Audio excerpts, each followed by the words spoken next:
Selamat pagi bagi kita semua. Pagi, Selamat pagi, Pak. Pak. Pagi, Pak. Selamat pagi, Pak. Pagi, Pak.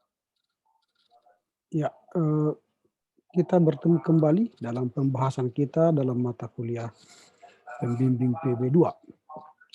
Saya akan menyampaikan beberapa catatan tentang apa yang telah kita diskusikan baik dalam diskusi kelompok tadi di WA Group dan apa yang telah saya baca dan dengar dalam YouTube penyaji. Terima kasih kepada kelompok yang telah berusaha menyajikan materi perkuliahan kita hari ini, sehingga kita semakin memahami apa itu misi Paulus dalam misi yang kedua ini. Saya akan menyampaikan beberapa catatan tentang apa yang telah disajikan oleh kelompok 1, kelompok 2 maksud saya.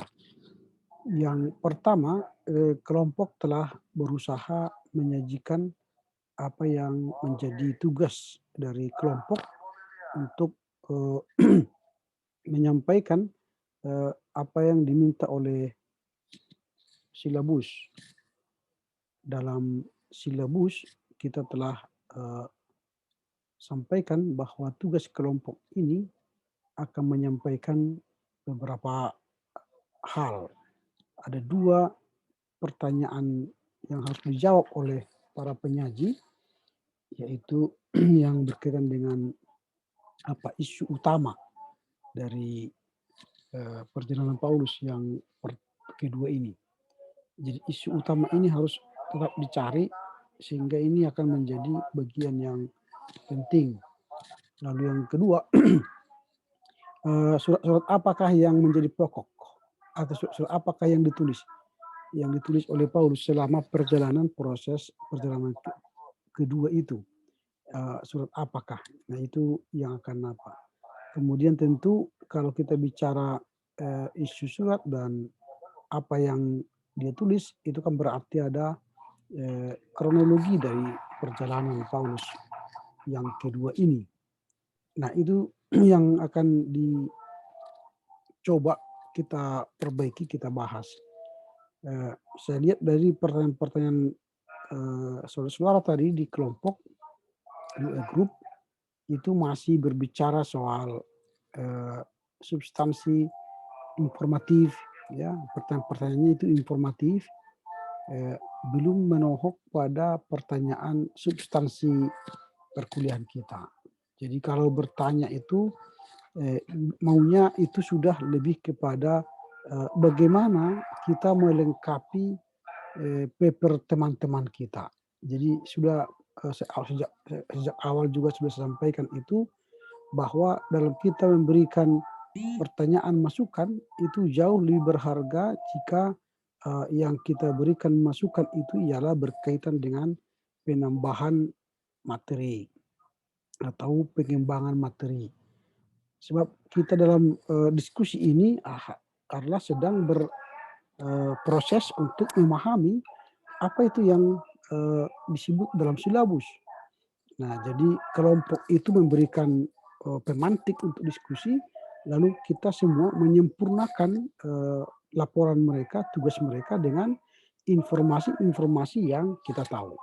Lalu kita mengembangkan materi itu supaya kita semakin memahami tujuan daripada perkuliahan kita. Dengan memahami misi Paulus yang kedua ini, kita akan menambah ilmu ke kita.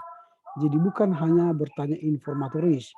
Kalau pertanyaannya informatoris itu kan lebih kepada kita memuji para penyaji.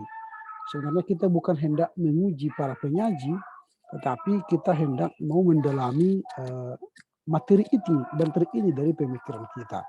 Sehingga tidak ada pertanyaan yang hampir sama. Tadi pertanyaan Grace dan pertanyaan Roynaldi misalnya sama. Kira-kira apa tantangan yang dihadapi Paulus dalam perjalanan misioner kedua ini. Nah, jadi tidak hanya sebatas itu pertanyaannya informatif, tetapi kita harus bertanya bagaimana paper ini semakin diperkaya dari sudut pandang yang kita tahu. Itu artinya kita membaca buku-buku lain, sehingga kita bisa menambah.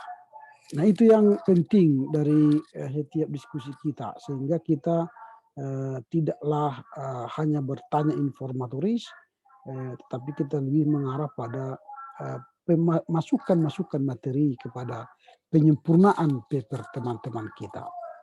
Nah, karena itu dari apa yang disampaikan oleh penanya tadi di grup, walaupun itu pertanyaan informatoris, nanti itu akan dipertimbangkan oleh kelompok 2 untuk penyempurnaan paper ini dalam perbaikannya. Nah, dalam perbaikan nanti minggu depan, dia kelompok akan membuat file dengan ini 1B perjalanan misioner Paulus kedua underscore itu perbaikan. Lalu dikirimlah itu Senin depan, jangan lewat pukul 18.00. Perbaikan itu tidak perlu lagi video, karena saya akan menilai kalian dari paper kalian yang final. Setelah kalian kirim minggu depan, maka akan saya nilai. Sama seperti kelompok 1, nanti hari ini dikirim perbaikannya, maka saya akan nilai kelompok itu. Nanti nilainya sama untuk semua. Itu untuk perbaikan. Lalu masukan dari saya atas paper ini ialah nanti walaupun kelompok itu sudah memberikan kronologi perjalanan Paulus, tetapi kronologinya masih harus terus dipertajam. Boleh nanti membaca buku Beers dengan judul The Victory Handbook of Bible Knowledge, dicari perpustakaan, nanti kalian akan bisa melihat di sana. Kemudian nanti kelompok akan mencoba membuat peta perjalanan Paulus yang kedua ini. Dengan peta itulah nanti kita akan melihat bagaimana sebenarnya kronologi perjalanan Paulus itu. Nah, kalau kita melihat misalnya kronologi perjalanan Paulus itu dimulai dari mana, itu akan memudahkan kita memahami perjalanan misi Paulus yang kedua ini. Nah, Paulus itu mulai dari pelayanannya dari Antioquia, karena Antioquia itu adalah pusat kekristenan pertama di dunia kan. Dari sinilah misi pertama. Misi pertama ini yang merah ini, merah-merah terputus-putus ini. Ini merah. Ini misi pertama. Ini masih kecil skopnya. Tapi misi kedua yang ungu ini sudah lebih luas dia. Ini sampai begini perjalanan Paulus. Dan tentu ini lebih lama karena dia lebih luas. Lalu nanti perjalanan misi ketiga ini yang hijau. Nanti minggu depan kita akan dengar laporan dari tugas kelompok 3. Nah, pada misi kedua ini, Paulus memulai dari Kilikia. Dia mengelilingi Kilikia, lalu dari Kilikia ini dia berjalan menuju Derbe dan Listra. Dari Listra ini nanti dia bergabung dengan Timotius. Dari sini dia pergi ke Galatia. Dari Galatia nanti masuk ke Frigia, lalu masuk ke Asia, tapi dia tidak pada semua Asianya, tapi dia masuk ke Misia, lalu tiba di Troas. Dari Troas dia melanjutkan ke Filipi, Tesalonika, Berea, kemudian ke Korintus, ke Athena, lalu dia sampai ke Efesus, kemudian masuk ke Yerusalem, ke Yerusalem, dan kembali ke Antioquia. Nah, inilah peta perjalanan Paulus itu. Jadi kalian sesuaikanlah tugas kalian ini berdasarkan laporan, berdasarkan perjalanan misi Paulus yang ada dalam peta ini. Sehingga penjelasan saudara itu bisa dipahami oleh pembaca ketika melihat peta yang baik. Nah, inilah kalau kita melihat peta perjalanan misi Paulus itu, dan itu menolong kita untuk memahami bagaimana Paulus melakukan misinya yang kedua ini. Lalu sambil ketika kronologi itu dikerjakan oleh kelompok, sambil melihat sebenarnya apa isu utama yang sedang dikerjakan oleh Paulus dalam perjalanan misi kedua itu. Jadi harus dikerjakan apa isu utama itu. Nah, apa yang dia kerjakan? Misalnya isu-isu yang dia kerjakan dalam perjalanan misi kedua itu, dia bisa menenteramkan jemaat di Galatia. Itu kan isu utama. Lalu apalagi dia bisa menulis surat-surat dari perjalanan misi yang kedua ini. Dia menghasilkan surat 1-2 Tesalonika. Nah, ini sudah dikerjakan oleh kelompok, apa artinya karya yang dikerjakan oleh Paulus selama misi kedua ini. Tapi saya lihat kelompok terjebak pada isi apa namanya tujuan dari apa itu dari penulisan surat 1-2 Tesalonika. Sebenarnya yang dikejar atau yang dicari dalam bagian yang kedua bukan soal pengetahuan kita secara umum tentang Tesalonika, karena itu sudah kita bahas dalam awal perkuliahan kita. Tapi yang diminta dari situ ialah ini, kan dalam silabus kita sudah jelaskan apa yang mau kalian kerjakan di situ, apa yang menjadi pokok pikiran Paulus dalam surat-suratnya itu. Jadi pokok-pokok pikiran Paulus. Dia misalnya mengirim surat ke 1-2 Tesalonika, apa pokok-pokok pikiran Paulus di 1-2 Tesalonika itu? Sehingga dia menuliskan surat ke jemaat Tesalonika. Tentu ada pokok-pokok pikirannya. Nah, itu yang mau harus disampaikan oleh kelompok 2 nantinya. Jadi sehingga tidak terjebak pada pengerjaan latar belakang, lalu mengapa ditulis dan sebagainya. Tapi apa pokok-pokok pikiran Paulus dalam 1-2 Tesalonika itu, lalu apa alasan Paulus sehingga dia menulis surat ke 1-2 Tesalonika pada saat perjalanan misi kedua. Itu yang harus dikembangkan oleh kelompok 2. Sampai di sini kira-kira masih ada pertanyaan untuk kelompok 2?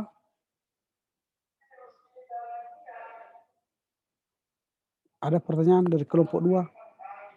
Silakan. Tidak ada pertanyaan. Atau dari teman-teman yang lain, dari mahasiswa, bukan dari anggota kelompok, ada pertanyaan? Saya mau bertanya, Pak. Ya, silakan. Kalau misalnya kan kelompok 2 ini kan, Pak, udah ngumpul paper nih pertama. Terus mereka mengirim perbaikan. Yang dinilai itu paper yang setelah diperbaiki kan, Pak? Iya, itu kan sudah saya sampaikan. Yang saya nilai ialah paper yang diperbaiki, bukan yang pertama. Nah, semakin baik perbaikannya, maka akan semakin baik nilainya. Saya belum menilai pada paper yang pertama. Ya. Oke, ada lagi yang mau bertanya? Baik, Pak. Terima kasih, Pak. Oke, kalau tidak ada yang bertanya, minggu depan kita akan masuk pada pembahasan paper yang berkaitan dengan misi Paulus yang ketiga. Jadi kembali tetap kepada silabus. Jadi tolong dilihat silabus apa yang akan diminta oleh paper silabus. Yang pertama itu apa isu utama. Ini yang harus kalian kejar dalam perjalanan misi yang ketiga. Tentu harus ada kronologi nanti. Bagaimana kronologinya dia akan kelihatan nanti dari tempat satu ke tempat yang lain. Lalu kan di situ akan ada isu-isu yang akan dibahas oleh Paulus. Itu kalian sebutkan isunya apa. Lalu yang kedua, surat-surat apakah yang ditulis Paulus pada misi yang ketiga itu. Nah, lalu yang kalian sebut nanti misalnya surat X. Lalu apa yang menjadi pokok-pokok pikiran Paulus dalam surat X itu. Itu yang penting. Sehingga tidak ngawur kemana-mana, sehingga tujuan penulisan makalah itu sudah jelas, diarahkan pada 2 pertanyaan pokok lalu dikembangkan. Lalu kemudian buku-bukunya pun jangan hanya satu. Di kelompok yang pagi tadi dia membuat hanya 1 buku dari bukunya ini, itu salah. Nah, usahakan tambah buku. Referensi ini saya kasih hanyalah untuk membuka pemikiran kalian untuk mengerjakan tugas ini. Tapi banyaklah baca buku supaya semakin banyak informasi atau ilmu yang kalian tahu tentang misi yang ketiga ini. Nah, inilah yang akan dikerjakan oleh kelompok 3 minggu depan. Ada pertanyaan kira-kira sampai di sini?